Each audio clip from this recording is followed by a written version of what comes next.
Sri K Prasad ji. K Hariprasad ji, sorry. Thank you, Vice Chairman, sir. I compliment Mr. Vijay Sai Reddy for moving this Constitution Amendment Bill for the reservation of OBCs in the assemblies and the parliament. It's almost 72 years now. The adequate representation has been denied for this vast population of this country. The spirit of the freedom struggle is to create awareness and to fight against the discrimination. That was the spirit of the freedom struggle. At 72 years now, the majority of the OBCs and the deprived classes feel that the freedom has transferred from British to the bureaucrats. The bureaucrats dominate the society, because I have been in this Parliamentary Standing Committee of OBCs and Social Justice for a long time, and getting some issues solved in the center or the state government, it is a Herculean task. Sir, it is a representative democracy where each and every citizen should have a say in governance. That is the spirit of Swaraj. But unfortunately, whether it is Congress or any other political parties, it is very tough to pass this bill because it's dominated by the dominant class of the society. Sir, there is a lot of discussion in this house and outside also that reservation will spoil the merit in the society. Sir, let me quote. I come from the southern part of the country. Majority of the states have got the reservation. Karnataka has got the reservation of 38%. Earlier it was 52, then it came to 48, now it is 38%. Tamil Nadu has got 69%. Kerala has got 40%. Andhra has got equally a good number of reservation for these OBCs. If you compare, if you take the index of human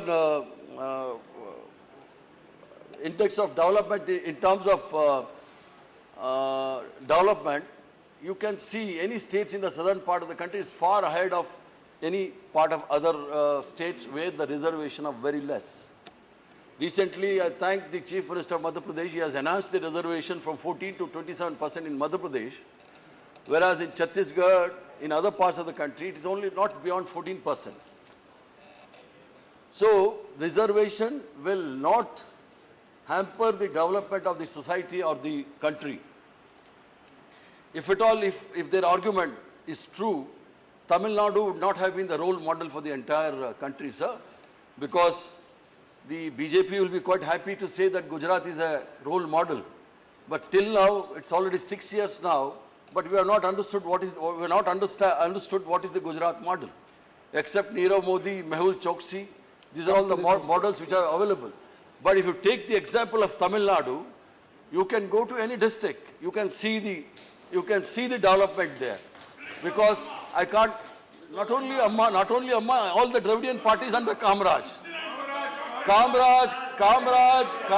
and all the Dravidian parties have contributed for the development of. Hariprasad ji, please address to the chair and just come to the subject. Because I have to satisfy my friend, Mr. No, sir. It has to be clarified. But Tamil Nadu, right from days of British presidency, it is ahead of many other states. Unfortunately, it is not getting its due share. Thing is, now the 69%, sir. Bangalore has got the 38%.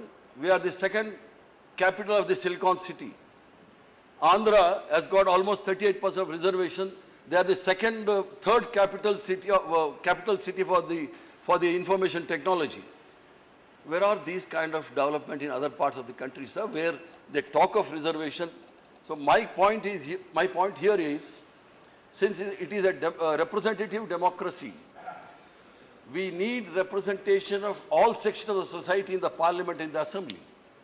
After 73 and 74th amendment, we have seen the vast section of the society has been represented in the local bodies, including almost in some state 50% of reservation for women, especially in your state, Bihar. In some other state, 33% reservations are there. And the OBCs, everyone has got the place in the governance. So any kind of, do you mean to say that development have not taken place because of this reservation?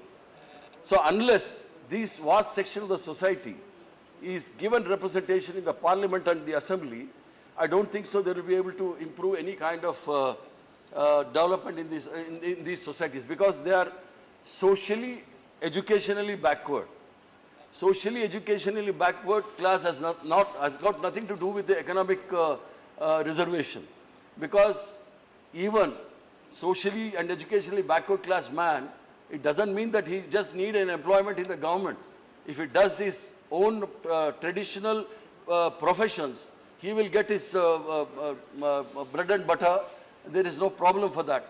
But to say, because this country belongs to everyone, naturally he should have a say in the governance. That's the reason I am supporting the bill of Mr. Vijay Sai Reddy, because since the reservation has been given to the OBCs in the local bodies, the same should be extended to the assemblies and the parliament, so that all sections of the society may represent and their grievances can be highlighted. Because Tawchand Gelaji is a veteran in the social justice ministry. We have been discussing, and we have discussed in this August House for quite a number of days about the plight of these backward classes. So, sir, even one of the most prestigious institutions, Mr. Jairam Ramesh knows, Indian Institute of Science, one of the pioneer science institute in Bangalore, it was established in 1907. The first OBC got into that Indian Institute of Science way back in 2007. Only after Mr. Arjun Singh introduced that reservation for OBCs in the post-graduation education. So that means for almost 50 years they have been denied the entry to the Indian Institute of Science for no reason. First, sir, for your kind information, I was the member of that Indian Institute of Science in the council. So in the first meeting, everybody was making a mockery of this reservation. I didn't say anything, but finally I said it is the act of the parliament. You have to implement that act of reservation. Then they had called for the application of this OBC. About 50 applications had come for the higher education. Out of 50, 23 got selected on the first attempt without any recommendations or any other coaching. But that talent was denied. That opportunity was denied for this vast section of the society. The first OBCs got into this Indian Institute of Science in 2008, almost 100 years. So this is the fate of OBCs, because there is a trend in this country, sir, that has come out from most of the films also. If you take a drunkard, they will show one religion. If you take up an issue of a smuggler, another religion is shown.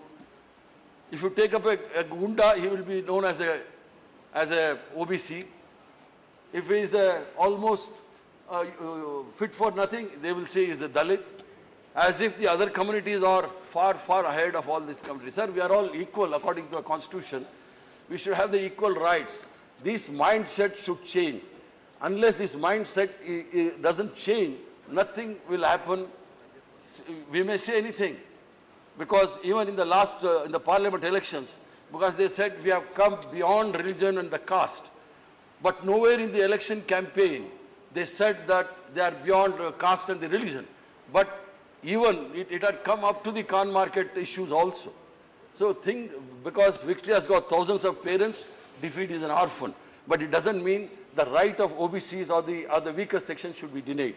So I really compliment Mr. Vijay Sai Reddy for moving this bill, and I support this bill, sir. This OBC should have a say, should get reservation in the assemblies and the parliament. Thank you very much, sir. धन्यवाद K Hariprasad जी.